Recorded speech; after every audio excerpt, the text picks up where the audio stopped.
La etmoidectomía consiste en la eliminación de las celdillas etmoidales anteriores y o posteriores. Se puede realizar por vía externa, endoscópica o de una manera combinada.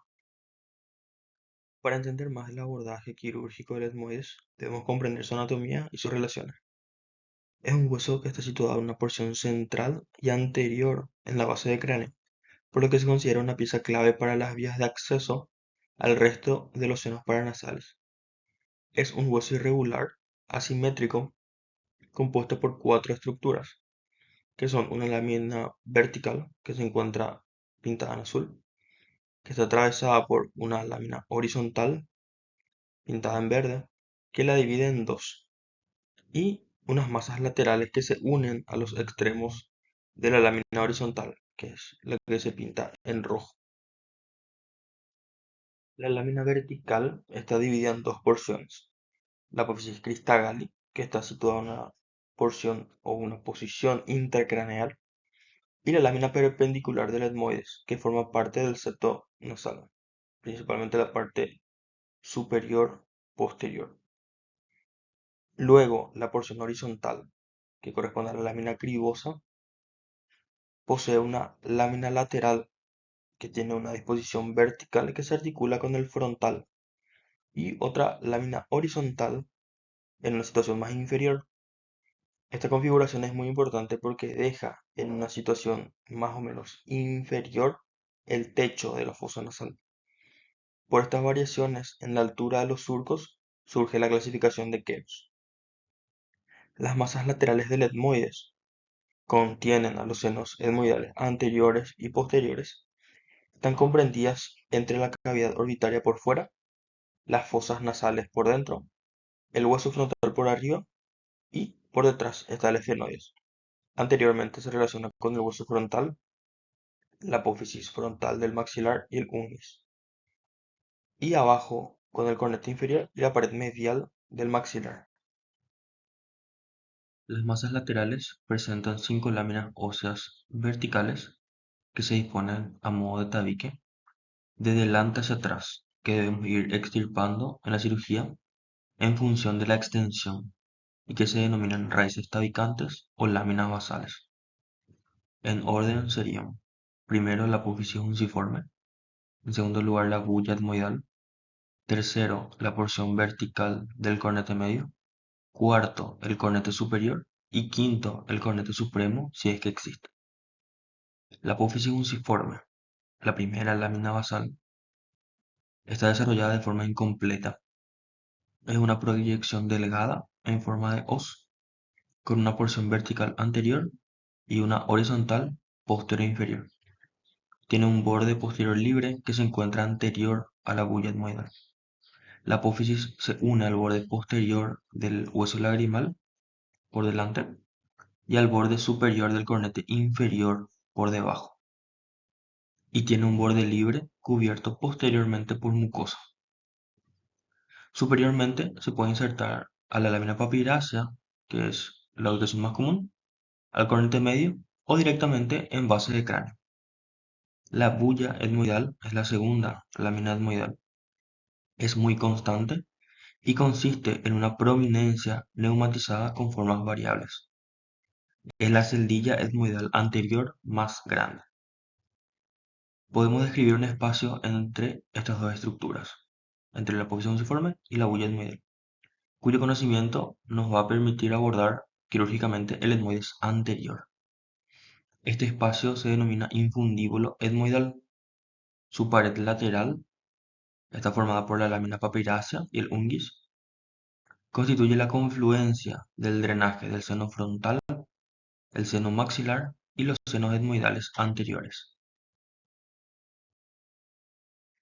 El cornete medio es la principal referencia anatómica durante la cirugía nasosinusal y debe tratar de preservarse siempre.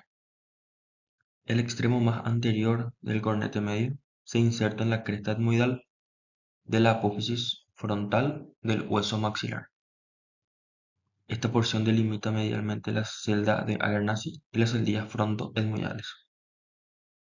La porción más superior se inserta en la unión de la lámina cribosa con la porción horizontal del frontal o la unión entre las porciones horizontal y vertical de la lámina cribosa. Esta inserción es una referencia quirúrgica importante porque nos indica la presencia de la lámina cribosa en la pared medial del meato medio o medialmente a ella según el tipo de querus. En un corte coronal en tomografía que muestra la inserción superior de ambos cornetes medios justo en la unión de las láminas horizontal y lateral de la lámina cribosa. La siguiente porción de inserción del cornete medio es de dirección vertical y un tanto oblicuo. Se ha de destacar su lateralización, ya que busca la lámina papirácea y con ello limita posteriormente al meato medio. Su última porción, que tiene una disposición más horizontal, se lateraliza y se inserta en la cresta etmoidal del palatino. En esta cresta, en su posición, a nivel del agujero fenopalatino, se conforma una saliente que se conoce como pointer en la cirugía de la arteria fenopalatina. La cuarta lámina del etmoides corresponde al cornete superior, cuyo cuerpo delimita medialmente al complejo etmoidal posterior. Las celdas etmoidales posteriores están situadas por detrás de la lámina basal del cornete medio. Su límite medial es el cornete superior o supremo, si existe, y el límite lateral lo constituye la lámina papirácea, mientras que el superior es la base de cráneo. Las celdas etmoidales posteriores pueden ser en número de 1 a 5. Una celda muy neumatizada puede invadir el esfenoides en su porción superolateral, lo que corresponde a una celda esfenoetmoidal conocida como celda de Onodi. Antes de realizar cualquier cirugía endoscópica de senos paranasales, debemos hacer un checklist preoperatorio. Incluye la tomografía de nariz y senos paranasales. Nos ayuda a planear mejor el abordaje quirúrgico, a detectar anomalías anatómicas, evaluar riesgos de lesión de estructuras vitales, ayuda con el diagnóstico y nos ayuda a determinar la extensión de la cirugía. La TAC generalmente está indicada para rhinosinusitis crónica, sinusitis complicada, síntomas y signos nasales unilaterales o una sospecha de tumor. Antes de realizar una etmodectomía endoscópica, es esencial evaluar algunos puntos en la tomografía. Primero, evaluar si están presentes todos los senos paranasales, el grado de neumatización, particularmente del esfenoides y del frontal, y evaluar la profundidad del seno maxilar en los pacientes jóvenes, ya que en los senos bien neumatizados hay mayor riesgo de lesionar estructuras vitales. Evaluar el septo y los cornetes, si hay un cornete medio bulloso, si la lámina papirácea está intacta, evaluar las celdillas etmoidales anteriores, si están presentes las celdas de Abernathy, la bulla etmoidal, suprabullar, celdas de Onodi, Haller, celdas de Kuhn. Evaluar la lamela basal, la clasificación del Keros, la anatomía de la arteria etmoidal anterior, etc. La etmodectomía se puede realizar mediante abordaje externo, endoscópico o combinado. La etmodectomía externa actualmente se realiza rara vez, pero puede indicarse en casos de sinusitis complicada en los que la visualización endoscópica está restringida por el sangrado excesivo, en trauma facial masivo, en el caso de ligadura de arteria etmoidal anterior o posterior, mucoceles que se posicionan lateralmente, fístulas de LCR, descompresión orbitaria, tumores. El abordaje externo fue desplazado por el abordaje endoscópico, que pretende respetar la mucosa, evitar una cirugía innecesaria en el receso frontal, conservar el cornete medio, limitar la resección de la lámina papirácea. En la etmodectomía endoscópica, la cirugía se realiza bajo anestesia general. Se debe asegurar el tubo endotraqueal en la comisura izquierda de la boca. El paciente se coloca en posición supina, ya sea plano o ligeramente flexionado a 15 grados. Se debe colocar un packing orofaringeo si se prevé sangrado significativo. Inicialmente, La fosa nasal se topica con algodones embebidos en adrenalina diluida. Luego, antes de cualquier acción, se debe inspeccionar la fosa nasal, primero por meato inferior hasta el espacio postnasal, para identificar lesiones o tejido adenoideo. Luego por meato medio, debemos mirar los cornetes, si el medio es hipertrófico o paradojal, si el septo tiene algún desvío o espolón que dificultará el acceso quirúrgico. Se debe localizar la apófisis fusiforme, que puede estar evertida, y la bulla etmoidal. Posteriormente, se inyecta anestesia local y adrenalina con una jeringa de 1 cc en el tabique nasal, cornete medio, axila, cornete medio y apófisis unciforme. Al realizar la uncinectomía, se realiza una fractura de dentro fuera del cornete inferior para mejorar el acceso a la apófisis unciforme y al meato medio, que se realiza con el extremo romo o el aspirador de colador para minimizar la lesión de la mucosa y el sangrado. Se inserta el Frier o el aspirador de colador por debajo del cornete inferior, se medializa y posteriormente se lateraliza bajo visión directa. Posteriormente se realiza una uncinectomía que puede ser retrógrada o anterógrada. Para esto debemos medializar el cornete medio o realizar una resección parcial de mismo. Si estamos ante un cornete medio hipertrofiado o bulloso, para facilitar el acceso quirúrgico y aliviar la obstrucción del complejo osteomatal, en caso de que exista. En lo posible se debe evitar, ya que es un reparo anatómico importante y se debería respetar. Se puede realizar una reducción conservadora de la cabeza del cornete medio. El procedimiento se realiza con una tijera endoscópica o microdebridador, comenzando anteriormente y moviéndose posteriormente hacia la cola. En el caso de un cornete medio bulloso, la reducción de la porción lateral se realiza preferentemente con instrumentos fríos en un intento de minimizar el riesgo de fractura de la vertical de la lámina. Se realiza una incisión vertical a través de la mucosa y el delgado hueso de la cabeza del cornete medio, dividiendo la parte medial de la lateral. La porción lateral de la concha se puede resecar con una tijera endoscópica o microdebridador, dejando el hueso medial y las minillas verticales intactos contra el trabeque nasal. Se debe tener cuidado de no sobremanipular o no sobremedializar el cornete medio, ya que la fractura de la inserción superior puede causar una fístula de LCR. Uncinectomía retrógrada.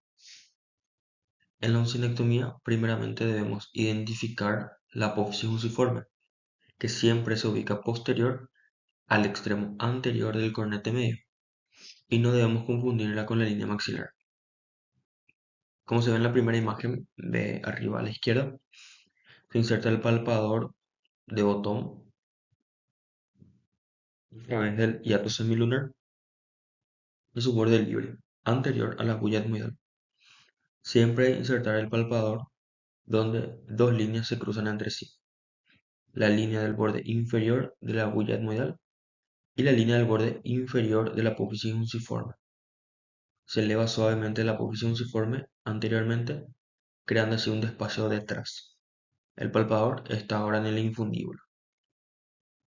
Luego, usamos una pinza backbiting o pinza sacabocados lateral para completar la uncinectomía. Se debe insertar el instrumento cerrado, luego abrirlo enfrente de la bulla etmoidal, de modo que la hoja pueda manipular detrás del borde libre de la unciforme. Luego se abre la pinza y se inserta la hoja detrás del borde libre de la unciforme. Es importante resecar la unciforme con las tres capas que la conforman. La uncinectomía también puede realizarse de forma anterógrada con un bisturí 2 o un Frier. Tenemos que identificar la unión anterior de la apófisis unciforme. Se hace una incisión con el bisturí 2 o Frier para liberarlo de su fijación anterior al hueso lagrimal. Las tres capas nuevamente deben incidirse: mucosa, hueso, mucosa. Se retira la apófisis con un instrumento de corte. La técnica anterior tiene un mayor riesgo de lesión de la papiracea y del ojo, pero puede ser necesario en caso de apófisis unciforme evertida, cuando no es posible colocar la hoja detrás de su borde libre. Finalmente, realizamos la etmoidectomía anterior propiamente dicha. La inserción lateral de la bulla etmoidal representa la segunda lamela. Una cureta recta y una pinza de Blacksley de 45 grados son los instrumentos más importantes para la etmoidectomía. La cureta se usa para romper las lamelas óseas y la pinza de Blacksley se usa para eliminar las celdillas.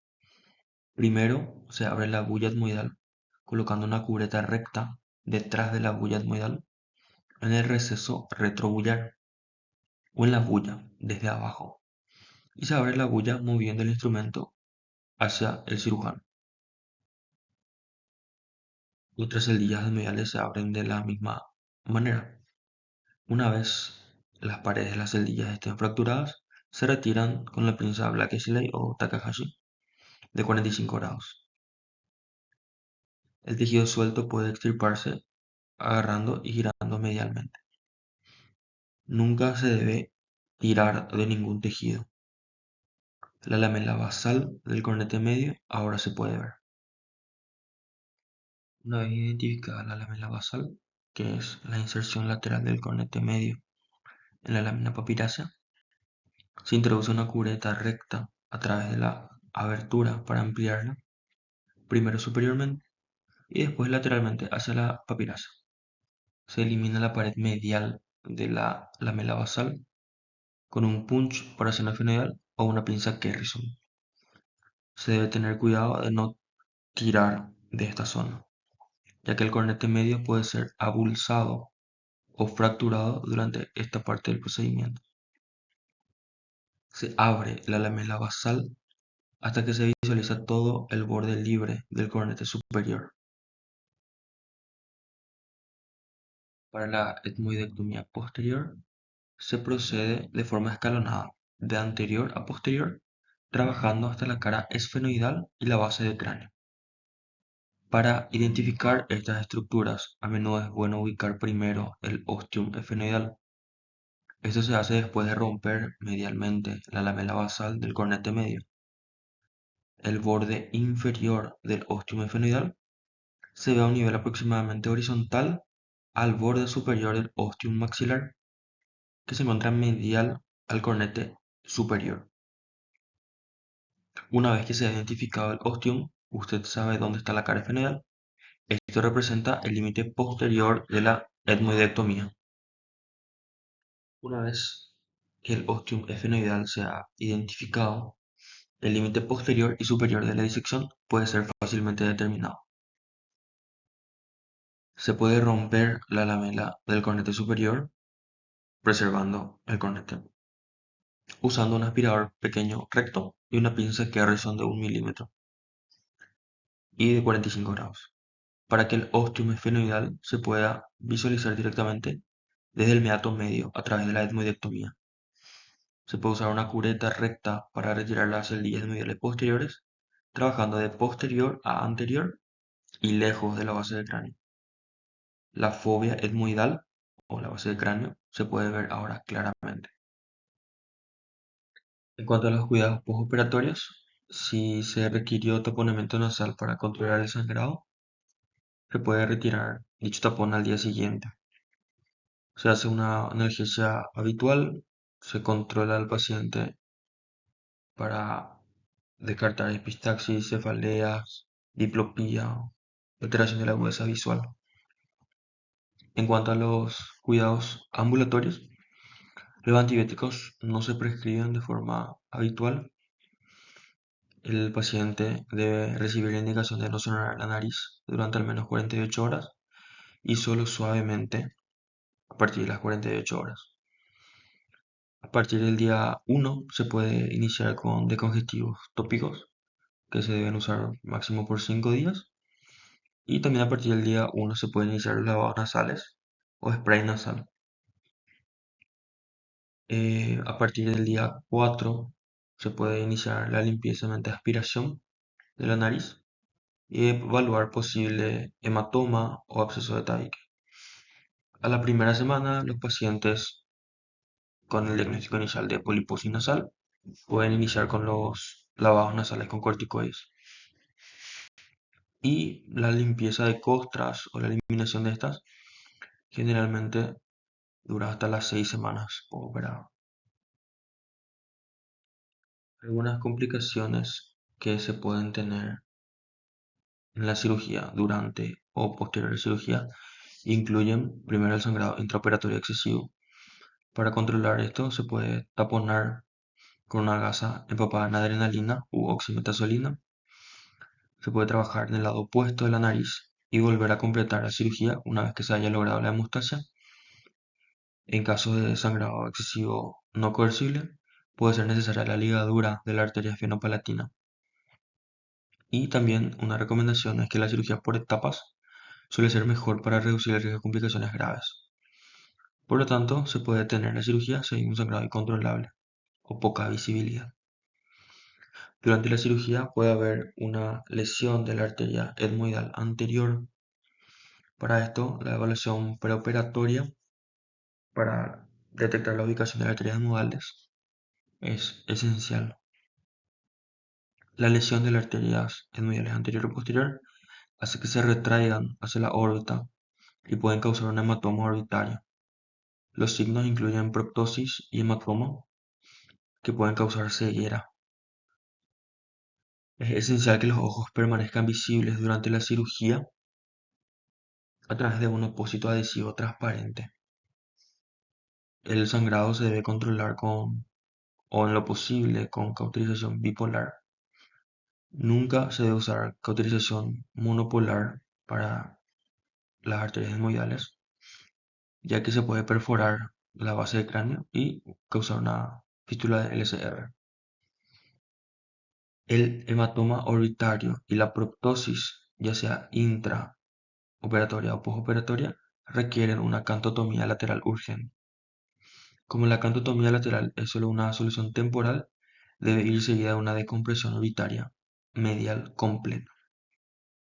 También puede existir una lesión de la papiracia, que generalmente no tiene consecuencias si se reconoce. Hay un posible riesgo de lesionar la periórbita. Generalmente las lesiones no requieren reparación y existe un riesgo de una neumoórbita. Entonces, mencionar al paciente que no debe sonarse la nariz, no realizar esfuerzos agresivos durante por lo menos 10 días. Puede haber exposición de la grasa orbitaria. En ese caso, el músculo recto medial se encuentra en riesgo. Se debe detener momentáneamente la cirugía para evaluar el área. Se debe confirmar que es grasa colocando tejido en solución salina o agua normal. Si flota, es grasa. Se puede proceder con la cirugía si no se encuentran mayores inconvenientes. Se debe evitar el microdebridador o shaver en esta área. Tampoco requiere una reparación y también existe un riesgo aumentado de neumoórbita. En caso de diplopía debido a la lesión del recto medial, se debe evaluar urgentemente por un oftalmólogo. No es una lesión que se corrige fácilmente y existe una complicación que afecta a la vida y es difícil de defender legalmente. Otra complicación posible es la aparición de una fístula de LSR que se debe reparar intraoperatoriamente si se visualiza. Dependiendo de la localización, se puede cauterizar con bipolar, utilizar colgajos locales de mucosa, injertos de fascia. El drenaje lumbar no está indicado de forma rutinaria. El seno esfenoidal se localiza dentro del cuerpo del hueso esfenoidal, postero-medial a los senos etmoidales. La complejidad de la anatomía del seno esfenoidal radica en la gran variabilidad debido a los diferentes grados de neumatización. Cada una de las paredes del seno esfenoidal está en contacto con estructuras importantes. Las paredes recubren las carótidas internas. Sobre estas, los nervios ópticos, el seno cavernoso y todas sus relaciones con el tercer, cuarto, quinto y sexto par craneal. Su abordaje es esencial cuando existe enfermedad esfenoidal o cuando se expone la base del cráneo media o posterior. El conocimiento de su anatomía es esencial para no lesionar las estructuras nobles y evitar complicaciones catastróficas. Anatomía del seno esfenoidal. El seno esfenoidal aparece durante el segundo a tercer año de vida, cuando el cartílago correspondiente al osículo Bertini se adhiere al hueso esfenoidal y comienza la neumatización. La neumatización continúa durante la edad de 9 a 12 años y se expande lateralmente, posteriormente e inferiormente, hasta obtener la proporción observada en el adulto. Debido a los grandes cambios en la neumatización, presenta una gran variabilidad. Sus cavidades raramente son simétricas, generalmente está dividido por una sola tabicación vertical que a menudo continúa posteriormente a la cara de la silla turca. Sin embargo, puede insertarse en cualquiera de los sifones carotídeos, enfatizando la necesidad de una disección atraumática en la extirpación de estas tabicaciones para evitar daños en las estructuras vasculares subyacentes. En algunos casos, no es raro encontrar múltiples tabicaciones completas e incompletas que dividen el seno en varias celdas. Según los grados de neumatización, se clasifican sagitalmente en celar, que es el 80% de los casos, precelar, 17%, y conchal, 3%. Un seno esfenoidal celar tiene una extensión de neumatización antero-inferior a la protuberancia celar, lo que facilita la identificación de las referencias anatómicas intraesfenoidales durante la cirugía endoscópica. Un patrón de neumatización precelar tiene una neumatización anterior a la silla, lo que hace que los puntos de referencia sean un poco más difíciles de identificar. Finalmente, no existe neumatización para el tipo conchal, que es común en niños y plantea una disección anatómica desafiante para el manejo de cualquier lesión de base anterior o lesión de hipófisis. Un último patrón de neumatización que se ha descrito se llama patrón postcelar, donde además de un patrón celar, existe una neumatización posterior a la prominencia celar. La aplasia puede verse en el 1% y la hipoplasia en el 13% de los sujetos. Algunas indicaciones quirúrgicas para realizar esfenoidotomía o esfenoidectomía incluyen rinosinusitis crónica con o sin pólipos, refractaria al tratamiento médico, mucosal esfenoidal, esfenoiditis fúngica aislada, fístula de LSR o meningoencefaloceles, abordajes transesfenoidales a la hipófisis o abordajes a la base del cráneo anterior, neoplasia nasosinusal maligna que involucra o se encuentra adyacente al esfenoides, o cirugía de la carótida interna. La esfenoidotomía se puede realizar a través de un abordaje transnasal, transetmoidal y transseptal. Describiremos primero la esfenoidotomía transnasal. En este abordaje no se requiere la realización de una antrostomía media o etmoidectomía. Una ventaja de este abordaje es que mantiene los instrumentos en la línea media, evitando su lateralización a estructuras vitales de riesgo en el seno esfenoidal. El procedimiento consiste en los siguientes pasos: exponer la cola del cornete superior y el arco coanal, evidenciando el ostium esfenoidal con un endoscopio de 0 grados, aproximadamente 1,5 centímetros por encima de la coana. El cornete medio puede ser lateralizado suavemente para obtener acceso. Inicialmente, la osteotomía esfenoidal Se realiza inferior y medialmente con una pinza Kerrison o un punch esfenoidal. Posteriormente se realiza la extirpación de la pared lateral. Se debe tener precaución con la arteria septal posterior, rama de la arteria esfenopalatina, que puede causar una hemorragia importante durante la esfenoidotomía. La esfenoidotomía transetmoidal se inicia una vez extirpada la lamela basal vertical del cornete medio. Al realizar la etmoidectomía posterior, queda una cavidad entre la base de cráneo superiormente, la lámina papirácea lateralmente y el fondo, la porción lateral de la pared anterior del seno esfenoidal. El seno esfenoidal debe ser abierto en la región inferomedial, hora 3 a hora 6 en el lado derecho y hora 6 a hora 9 en el lado izquierdo, evitando así estructuras laterales y superiores del seno. No es necesario extirpar los cornetes medios o superiores para abrir el seno esfenoidal mediante esta técnica. El abordaje transeptal al seno esfenoidal o esfenoidotomía transeptal se realiza cuando el objetivo es erradicar la enfermedad esfenoidal extensa de forma bilateral o para procedimientos transesfenoidales, como la cirugía hipofisaria para macroadenomas o abordajes transclivales. En un seno bien neumatizado, la fosa hipofisaria a menudo muestra una convexidad en el techo de la cavidad del esfenoides. En abordajes endoscópicos extendidos, por ejemplo transclivales, el suelo del seno debe extirparse para permitir una adaptación del colgajo nasoseptal, que de lo contrario no tendría contacto óseo en su camino hacia el clivus. La clave de este abordaje es la exposición del rostrum esfenoidal. Posteriormente, el colgajo mucoperióstico hacia lateral, evitando rebatir las arterias septales y localizar ambos ostiums esfenoidales.